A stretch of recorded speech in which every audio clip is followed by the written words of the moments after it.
Okay, now we're going to do a demo import into CiviCRM. And so I've just gone to Components and then CiviCRM. And that brings us to our dashboard, which can also be configured, by the way, to show whatever information you use most frequently. And you can just click the Configure Your Dashboard to dig into those options. So since we're going to do an import, we'll go to Contacts, Import Contacts. And in this case, we've done a preliminary import of just name and email address. And what we're doing here is a demo of importing a member number or whatever other piece of data we might want to add on. So our data source is comma separated value, and we just browse to our file. And again, we're not going to complete this, I don't think, right now. We'll see what we find when we get there. But we go in here, and here's a CSV file. That looks like it's probably the best option to use. But it looks like it might just have first name, last name, email. So we'll see when we get there. Okay, so in this case, it's also an individual. Now, this is the key part when you're just going to do an update. This is telling it how to handle duplicates, or you'll hear dupe, and when you see dedupe, that's getting rid of duplicates, which is a big problem often in these types of databases. So for duplicates, do we want to skip, update, fill, or no duplicate checking?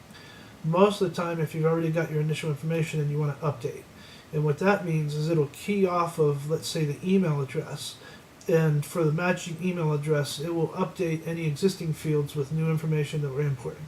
So if, for example, we have a field that we created called our organization member number, as opposed to the Joomla internal number, this is a separate field that we want to track, and we've got those numbers in a database somewhere, we can import those as a CSV file, and we'll choose to just update existing records. Make sure your dates are correct if you're going to be importing any date, and then select your dedupe rule, and whether or not it's individual, fuzzy, strict, etc., etc. That's a whole separate session to talk about that, but it's pretty much what it sounds like. Do you want it to be very strict, or...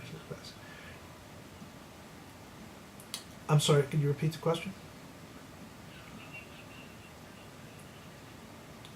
Okay, right, and so for first row headers, you would just check there. All right, and so then we do continue, and it's going to ask what fields we want to import. So you can see here that this is the only data we currently have in that spreadsheet. If we had a spreadsheet with additional data, such as a column called member number, then all we would do is in this field, and it wants to know matching Civi field, then we would just choose member number. And so it might be, we might call it a legal identifier. There are other ways. Let's see, there's another option here.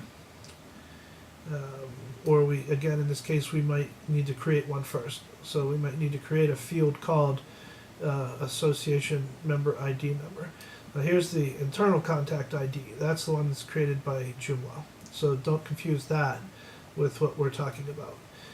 We would need to create one here for ourselves, or use possibly legal identifier. But I'd probably tend to create one for myself in case this is intended for something else that we're not conscious of.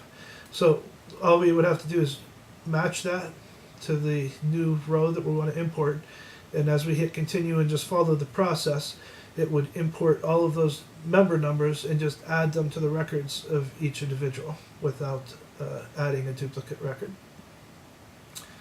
So that's it for doing an import for CiviCRM.